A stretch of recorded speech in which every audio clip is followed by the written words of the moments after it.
Mesdames, Messieurs, bienvenue sur le plateau sport qui vous propose aujourd'hui du tennis de table avec l'annonce de la prochaine manifestation sportive qu'il organise des individuels du Cambrésis.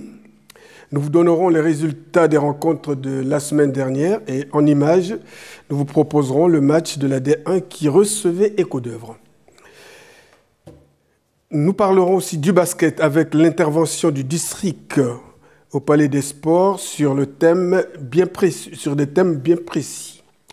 Nous vous donnerons les résultats de l'unique match qui s'est joué entre les seniors A filles et Grande Sainte.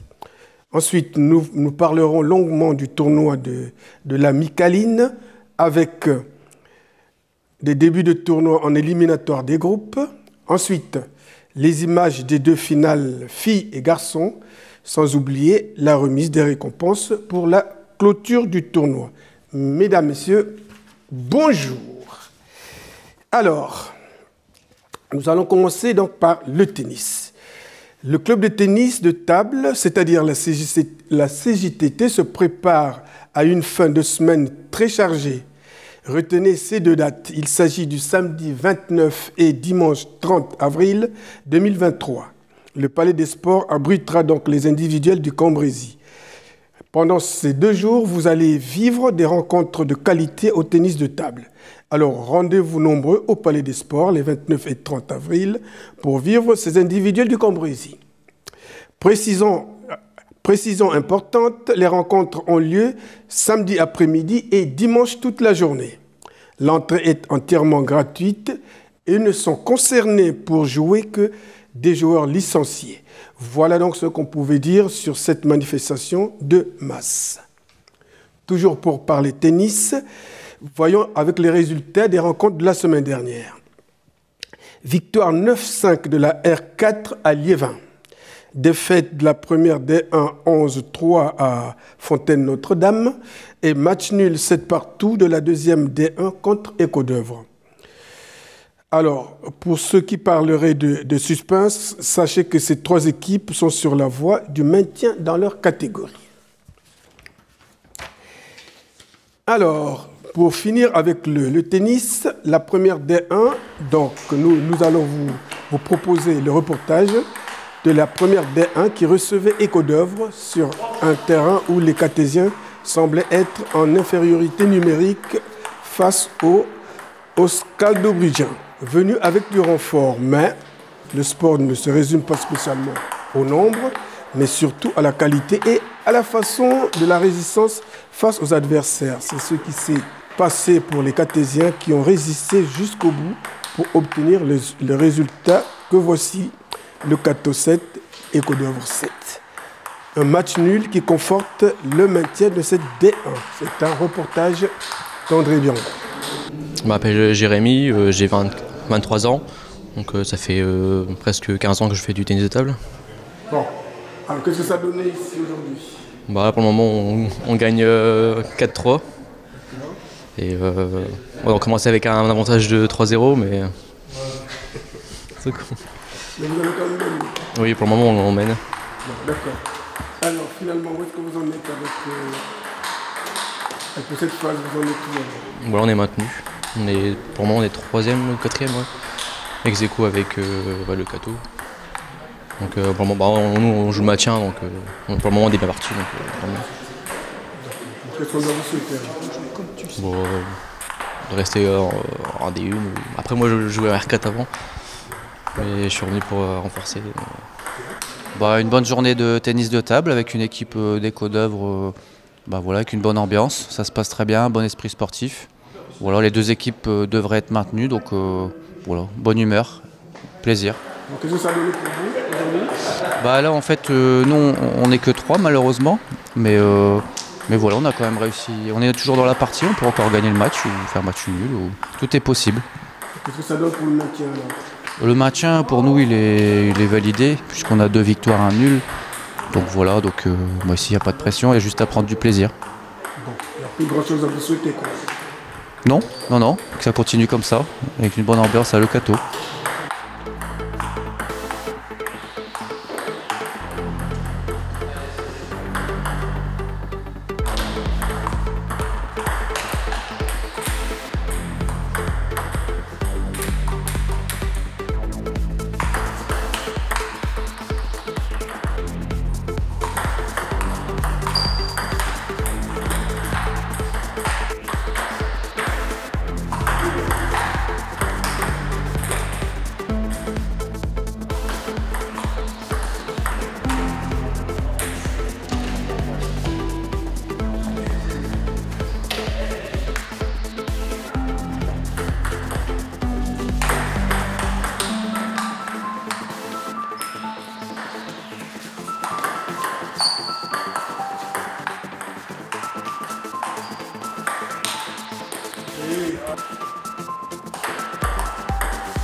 Alors, nous allons maintenant passer au basket. Et au basket, nous allons commencer par l'intervention du district. Donc, vendredi dernier, le district du Cambrésis intervenait en direction du club de la CJBB sur le thème « Intégration de l'arbitrage pendant les entraînements et comment lutter contre les incivilités ». Monsieur Olivier Leduc, délégué par le district, répond à nos questions dans le reportage de Claude Delcourt et André Biangou. Alors je m'appelle Olivier Leduc, voilà, je suis dans le basket depuis un peu plus de 30 d'années. J'ai été arbitre pendant ces 30 ans. Et puis là, actuellement, j'occupe la responsabilité de désigner les arbitres sur les rencontres et de les former. D'accord. Voilà.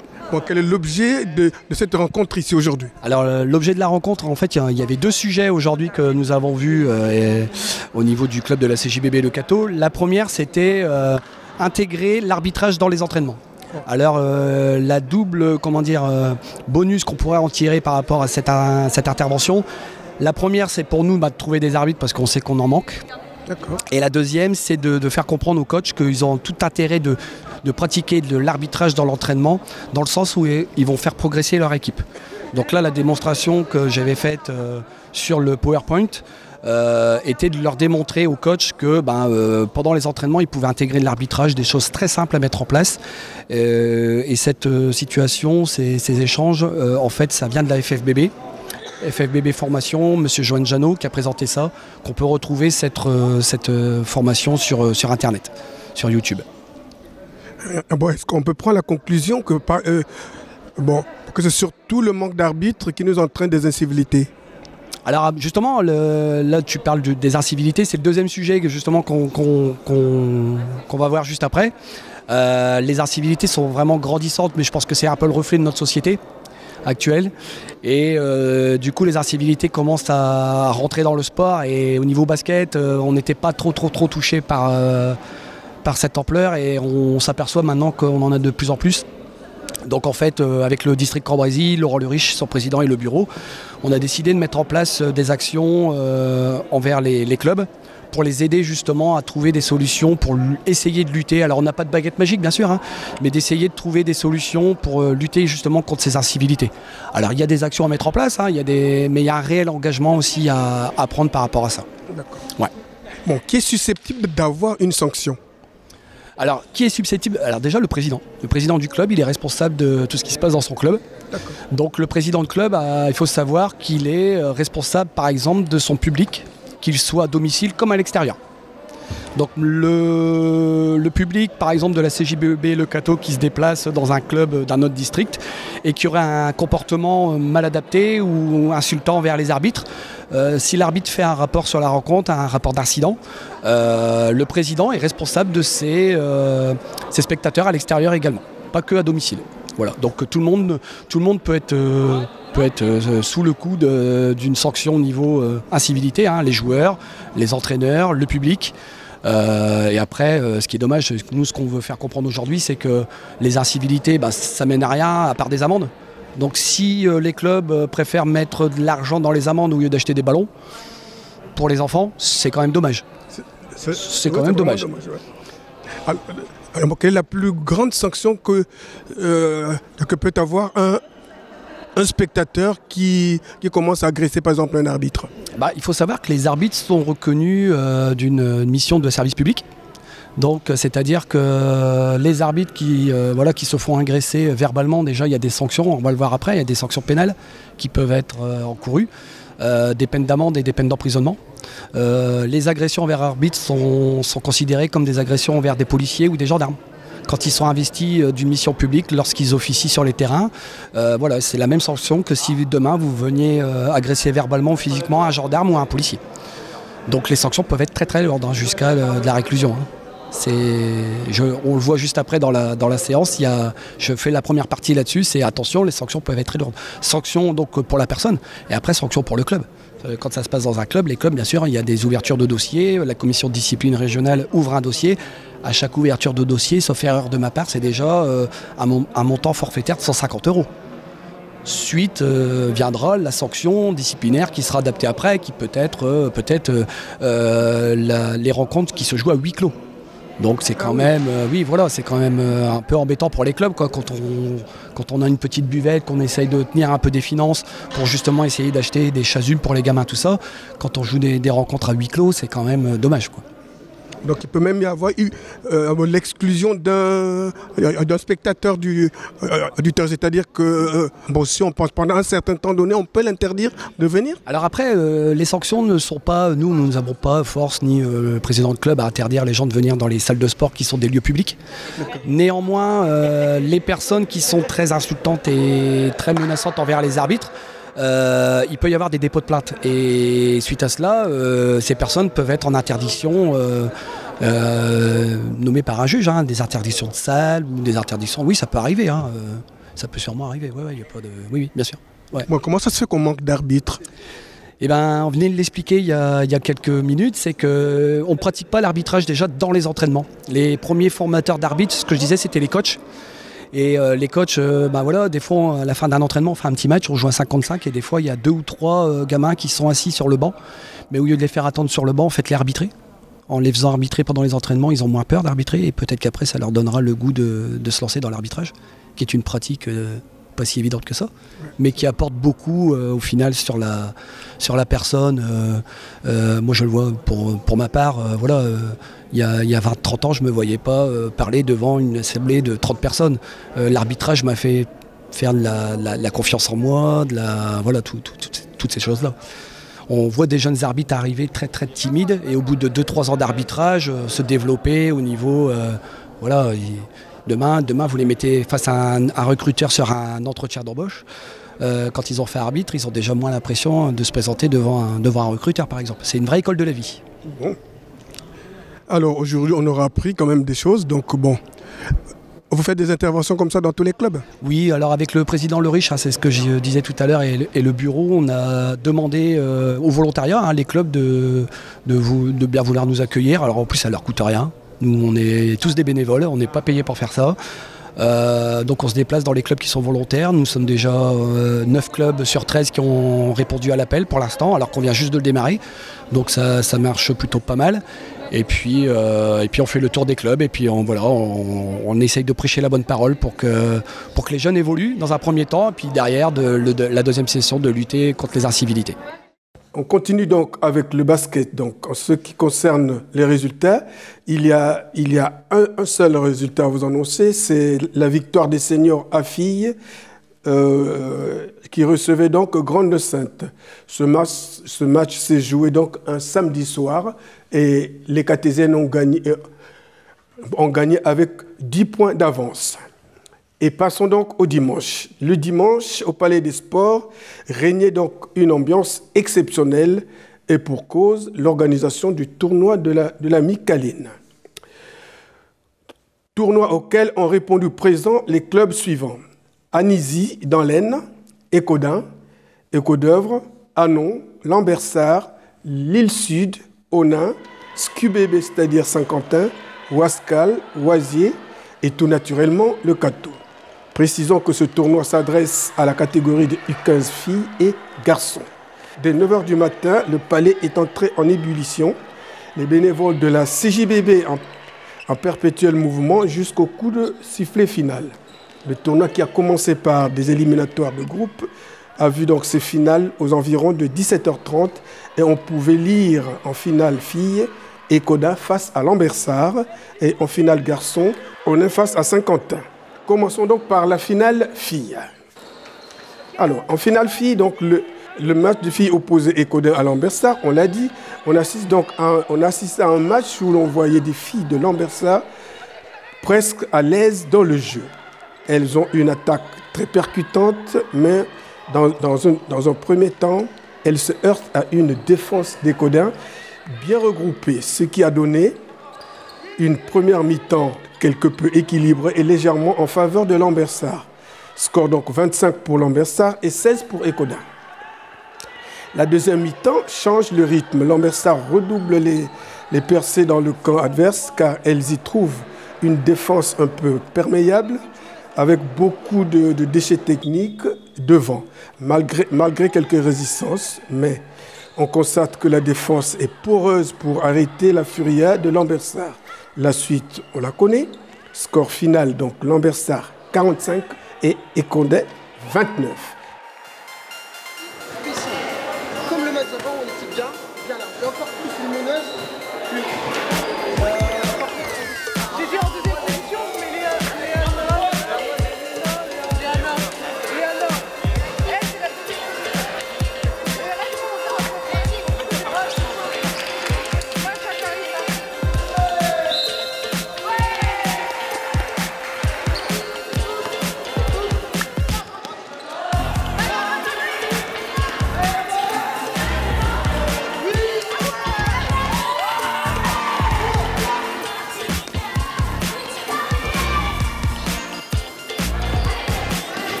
Je m'appelle François et je coach les U15 régions du LBLM depuis cette année.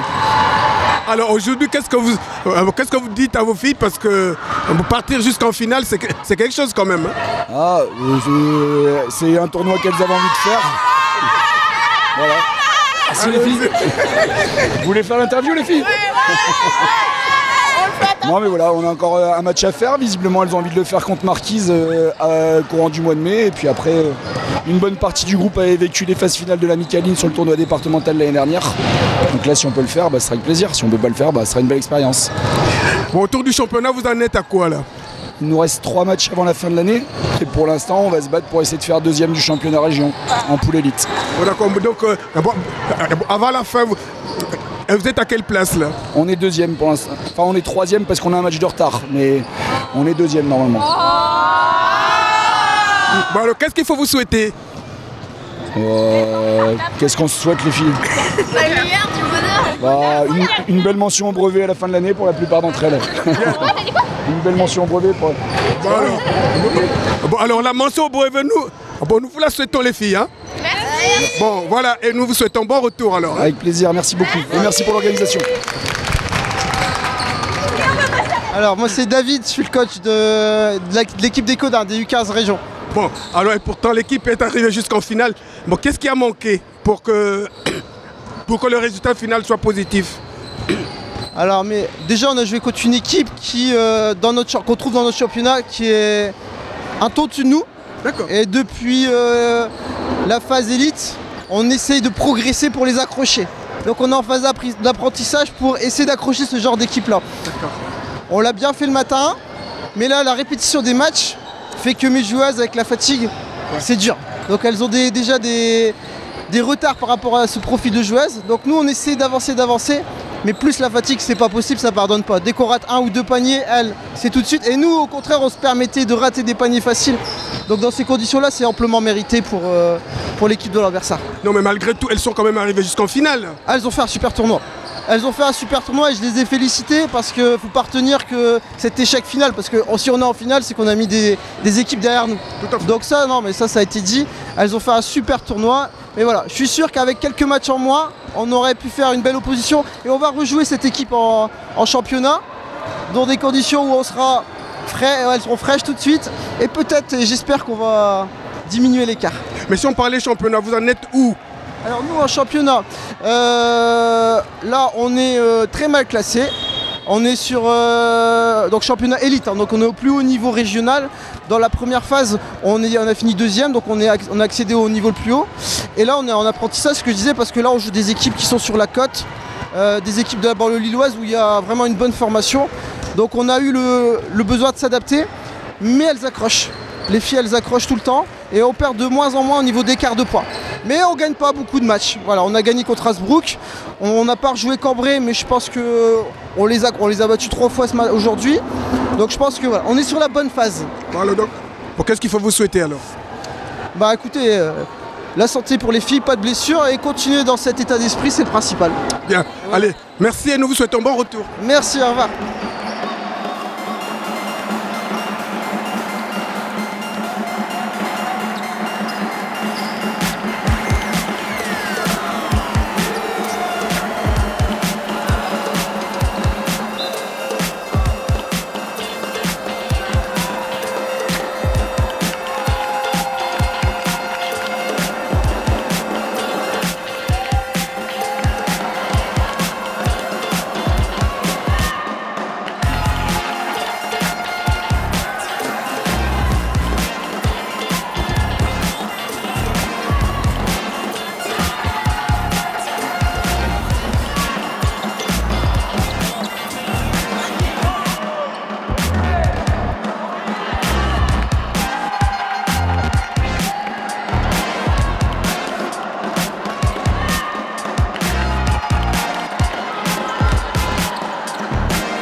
Passons à la finale garçon. La finale donc, a mis face à face le SQBB, donc Saint-Quentin Basket et Onin. Dès la première mi-temps, Saint-Quentin ouvre donc les hostilités en marquant coup sur coup. Mais c'était sans compter avec l'habileté des Oningeois qui marquent beaucoup à 3 points. À la fin de la première mi-temps, le score est de 17 pour Saint-Quentin et 24 pour Onin. Ça s'annonçait déjà. La deuxième mi-temps sonne un vrai réveil de Saint-Quentin qui prend les choses en main.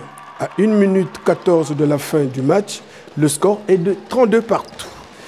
Les 5 dernières secondes sont décisives quand Onin marque à 3 points. La course contre la montre est terminée.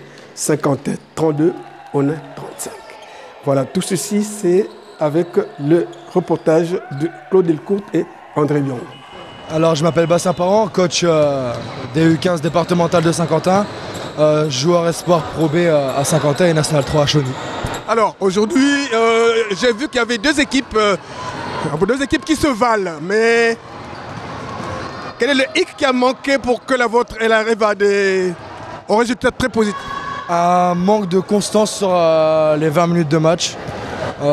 C'est ce qu'on a pêché pendant tout ce tournoi-là aujourd'hui.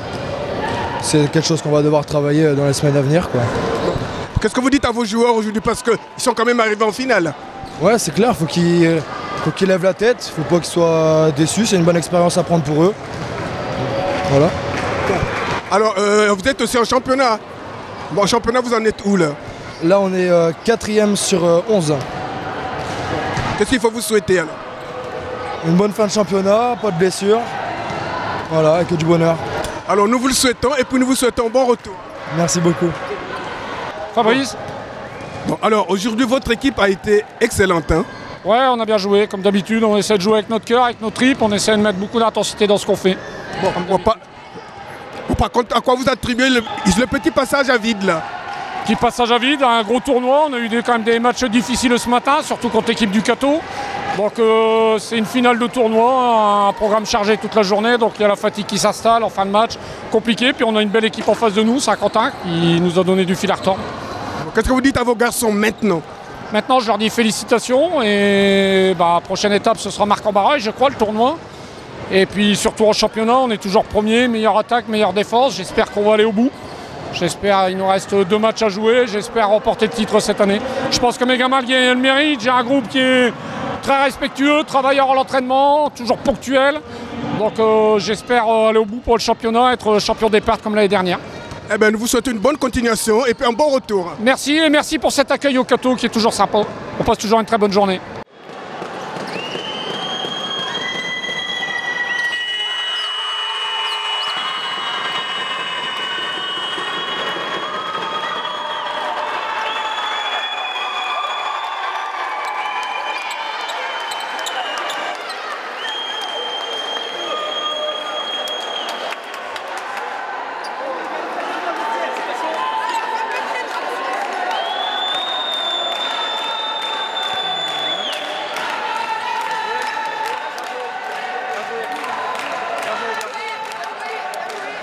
Nous n'en finirons pas là parce que, après toutes ces finales passées, l'équipe des bénévoles sentait la retombée de l'attention de l'organisation. Mais il fallait donc donner les récompenses et le président de la CJBB s'attache à expliquer ce qui tourne autour de l'organisation pour nous. Ce fut une journée bien remplie.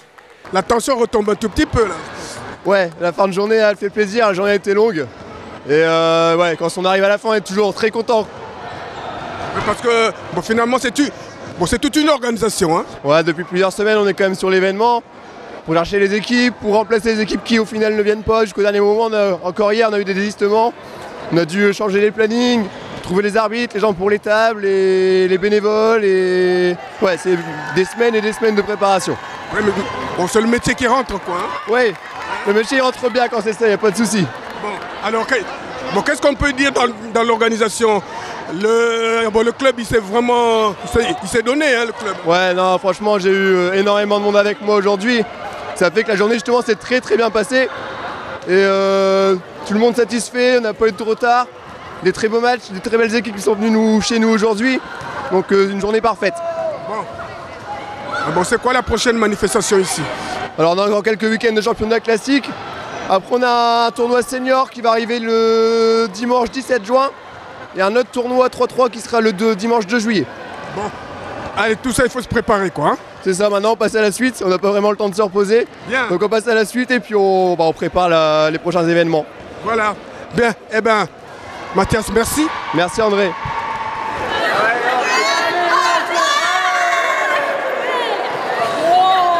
Voilà, mesdames, mesdemoiselles, messieurs, j'étais encore bien heureux de vous présenter cette page. Il ne reste plus qu'à vous souhaiter une excellente fin de semaine et à nous revoir très prochainement sur ce même plateau en vous disant tous merci et à bientôt.